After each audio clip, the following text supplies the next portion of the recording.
In his dreams, Dylan sees colors that start off quiet. The house he's in is one he belongs to, and the voices are soft with acceptance. But sometime, just before daybreak, they change their minds, and his dreams become the devils that he can't outpace. He's always running. And the tattoo on his arm is a real compass, always pulling against his skin, trying to point him home. In years of practice, he hasn't yet figured out how to write beautiful, so he writes ugly in the big shape of his mother's face when she is crying, writes ugly to the sound of a door slam on a cold night. He hopes that if his absence hurts long enough, someone will save him from the cavity that formed in his chest the night that they left him, but no one's showed up yet. In the daylight hours, he practices what he would say if they ever came back, forming the syllables in his mouth before spitting them out. Listen, Mom, I'm hurting. These words aren't doing enough healing. Some days I can't see straight and all I need is to come clean. But Mom isn't listening. And every day Dylan wakes up realizing that we sometimes put our trust in things not worth saving. It's been a long time since he's felt any comfort in the word home, and maybe all he needs is a hug, but he's not getting one of those. He's so desperate for their attention. He paints a target right between his eyes and another on his chest, hands them a gun loaded with his every mistake, dares them to take aim. All he wants is their attention. But he is nothing but a bad taste in someone's mouth. He's still hurting. He knows they're trapped somewhere between the 14-year-old troublemaker and the 22-year-old who lost his way.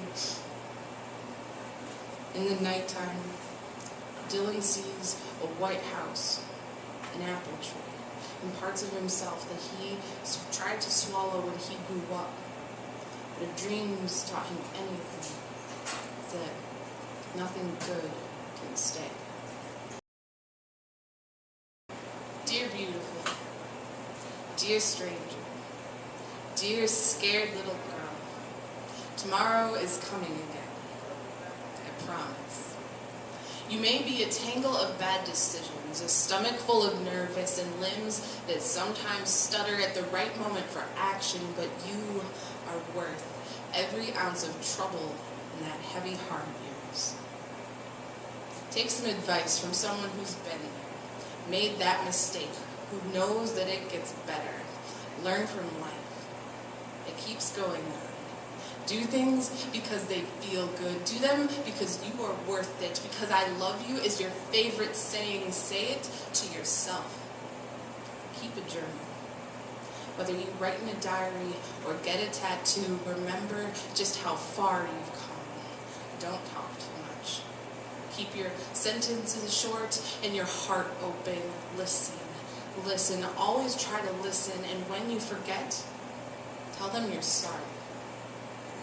Learn to forgive yourself and then others. Accept love in its absolute glory and its misshapen disguises. Do not be fooled by imitators. Keep the best parts of you for yourself until the time is right to open up fully. Realize that this is not selfish. This is holy. Write a mantra. Title it with your name. Say it before you leave the house and 3 times before you fall asleep at night. Then remember, just be. I know there will be days that you don't think you'll live through, and all this talk will sound like a mockery of the storm that's raging in you, but push back against the darkness and ask for help when you need it, because you are worth it. Lastly, love the God in you. Love her like she is your last love, your first love, and the only one that matters. Love her swiftly, love her forever. Please remember to love her. I took a train heading out of there. Like leaving meant I was going someplace. I was moving blind in this thing called daylight. My thoughts, nothing but passing time. 2nd week of September. 6 days after the last time, just shy of 2 years since the beginning. I got good at measuring life in days spent without him, just waiting for the moment I'd be good enough to hold him in my arms without having to wonder where he'd been. He taught me the heart was never a safe space, so I never kept anything meaningful there. I kept his name in the cracks of my knuckles so that when I bang my fists on these walls, just hoping somebody will hear, I will only bleed over his broken clutch. There are many ways to say peace. I have to relearn that word, peace. Have to rip it away from his choices and start asking the hard questions. What is breathing without his taste in my mouth? What do I do with these bruises now? He made me into nothing. Where do I go from here? I detached my memories. Began the brutal task of moving forward. I'm relearning how to trust. I'm starting to wear 3 a.m. more and more like something that was made for me and less like a bad mistake that I keep stumbling into. I'm learning healthy the hard way. So in my one remaining moment of dysfunction, let me burn this mattress up and tear these memories down so I can soft focus on something more comforting than holy. I can't handle his holy anymore. I don't want to feel that addiction in my limbs for another second. I want to write poems until his verbs work their way out of my system. Over and over again, I left in slow motion, never knowing if I was heading in the right direction. I want what we had to just fade to black, but my life is no movie here. I was never good at guessing endings, so I keep looking back. It made me forget how to live without him. So I'm starting the recovery work from scratch. As I look off to that space he no longer occupies, my trust still needs some shining up. My healthy isn't fixed yet. I'm still wearing him all over my vulnerability and wondering if I'd rather not exist than be alone. Standing in this open air, not yet in control. All I can do is hope that one day he'll find himself present with what he pushed away.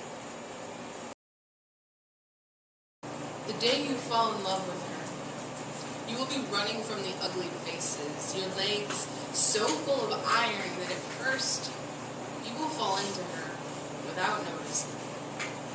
She will take the time to open your body like the doors of a church, make you bless her holy fingertips for their touch.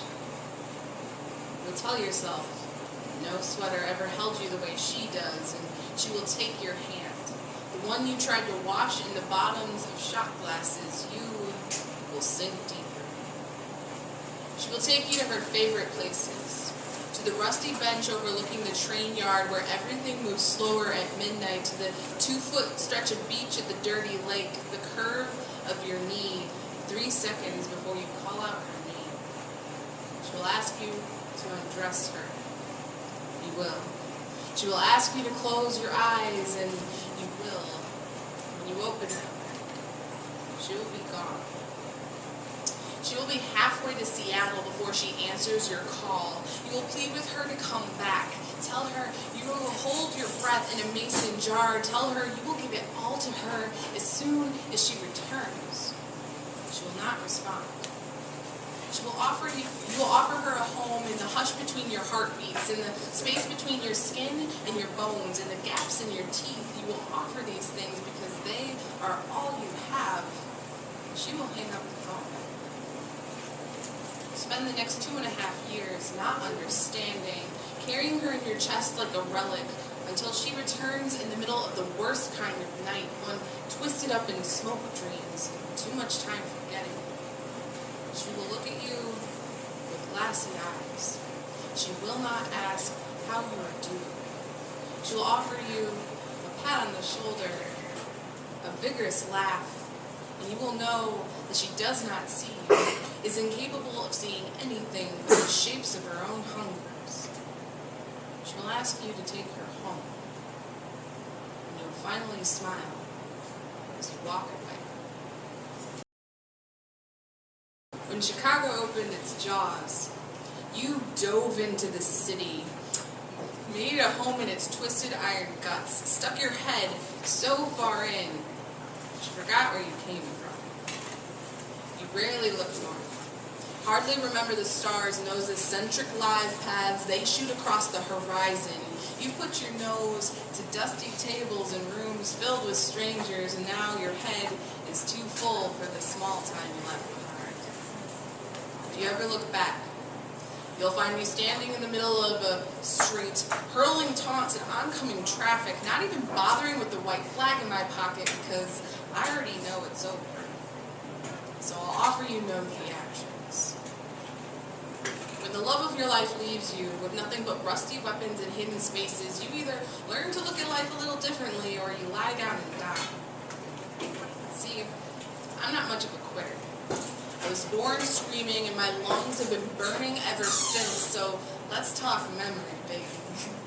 No, I won't get lovesick sappy here. Memory is what you make it. Take it in fistfuls and go absolutely wild. Make a mountain of memory stuff, then take a picture and show it off to your friends. Yeah, I climbed that beast. I can do anything with these hands of mine. I'm not going to let the memory of you break me. I'm going to suck it in through my smile, grind it up in my molars, and swallow it down like those kind words that always get me through the day. Fact. If you look at something upside down, you'll eventually forget what you're supposed to be seeing. That's why I took to lying on bathroom floors and looking up at toilets to get a new perspective on the home I once made for my not good enoughs.